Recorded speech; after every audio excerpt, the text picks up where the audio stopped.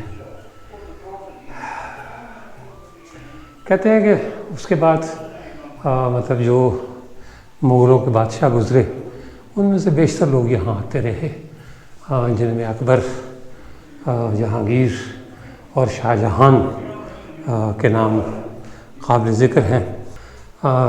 شاہ جہان کے نام پر یہاں ایک گاؤں بھی آباد ہے جس کا نام خرم پراچا ہے. کہتے ہیں وہ یہاں شکار کی غرض سے بھی آیا کرتا تھا. تو یہ مسجد بہرحال محفوظ ہے اب تک. کچھ دراڑیں اس کے گنبد میں پڑ گئی ہوئی ہیں، لیکن یہ لگ بھگ 1000 سال پرانی مسجد ہے اور ابھی تک یہ بالکل ٹھیک ٹھاک ہے. میرے ساتھ موجود ہیں راجہ نور محمد نظامی صاحب. گری پر اور ہزارہ اور پوٹھوہار کے واقعات پر آپ ایک سند کی حیثیت رکھتے ہیں، محقق ہیں، مورخ ہیں، مسافر ہیں. ماشاءاللہ کتابوں کا بہت وسیع ذخیرہ ان کے پاس ہے، اور انہوں نے جو ہے وہ اپنے پاس جو 600-800 سال پرانے مخطوطوں سے لے کر جدید جو رائٹرز ہیں ان کی کتابیں بھی نہ صرف رکھی ہوئی ہیں بلکہ ان سے مستقل استفادہ بھی کرتے ہیں. گری کے حوالے سے جب میں نے ولاگ بنانے کا سوچا تو میں نے بہت سے لوگوں سے رائے طلب کی گری کے حوالے سے، لیکن کوئی شخص بھی اس بات پر متفق نہیں ہوا کہ یہی گری سلطان مسعود غزنوی کی قتل گاہ ہے یا مقتل ہے. لیکن کچھ لوگوں نے مجھے یہ مشورہ دیا کہ چونکہ راجہ نور محمد صاحب اس پر اتھارٹی ہیں، آپ کو ان کے پاس جانا چاہیے. میں نے درخواست کی تھی راجہ صاحب سے، اور ان کی بڑی مہربانی شفقت کہ انہوں نے مجھے وقت بھی دیا، نہ صرف وقت دیا بلکہ گری میرے ساتھ آئے ہیں. تو راجہ صاحب یہ جو ایک مغالطہ پایا جاتا ہے کہ گری یہ نہیں سوات والا تھا یا سلطان مسعود غزنوی کو یہاں قتل نہیں کیا گیا تھا، بلکہ کچھ لوگ شہباز گڑھی تک کا نام لیتے ہیں کہ وہاں قتل کیا گیا تھا، وہ تھوڑا سا مجھے اس کے بارے میں بتائیے کہ یہ واقعہ کیا تھا، کہاں اسے قید کیا گیا، کہاں اسے قتل کیا گیا، اور کیا یہ بھی حقیقت ہے کہ اسے ایک کنویں میں دفن کر کے مطلب کنویں میں پھینک کر اوپر سے مٹی اور پتھر پھینک دیے گئے تھے.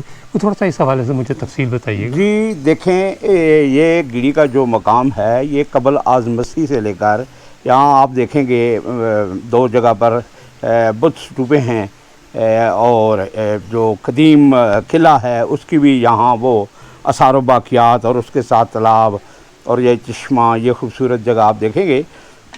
جو لوگ کہتے ہیں کہ سلطان مسعود غزنوی کو سوات میں یا قتل کیا گیا یا اس کو وہاں، تو دیکھیں سب سے پہلی جو مؤثر ترین اس کی محاصر جو ابو فضل بہکی کی کتاب ہے تاریخ بہکی، وہ میرے کتبخانے میں موجود ہے، میں تمام لوگوں کو دکھا سکتا ہوں. اس میں تفصیل سے اس کی ہندوستان آمد اور یہاں اس کے قتل کا اور یہ سارا واقعہ اس میں مذکور ہے.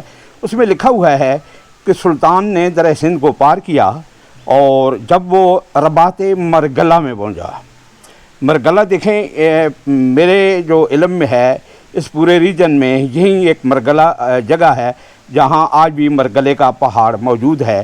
تو اس نے لکھا ہے کہ سلطان جب اپنے لشکر کے ساتھ، اپنے خزانوں کے ساتھ، اور اس کے ساتھ تھا اس کا بھائی محمد جس کو اس نے پہلے اندھا کیا اور اس سے حکومت چھینی تھی، تو اس کا بیٹا عبدالرحمن بھی اس کے ساتھ تھا. تو جب وہ رباط مرگلہ آپ ٹیکسا چوک کے پاس وہ جو سرائے ہے اس کے آج بھی کچھ باقیات کمروں کی صورت میں، دیوار کی صورت میں، مسجد کی صورت میں وہ موجود ہیں۔ اگر آپ کو اتفاق ہو وہاں جانے کا تو آپ وہ ٹیکسلا سرائی کی وہ مسجد جو دیکھیں گے، وہ جو ہے اس کا اوپر گنبد ہے، وہ جو ہے وہ مغلیہ سلاطین سے پہلے کا ہے، وہ شیر شاہ سوری کے دور کا نہیں ہے۔ شیر شاہ سوری تو ویسے بھی نہیں آیا تھا اس علاقے میں، تو اس کی سلطنت کی حدود جو تھی، میرے پاس کتابیں موجود ہیں اس کی محاذ ہے، اس کی سلطنت کی آخری حدود جو تھی وہ روتاس تک تھی۔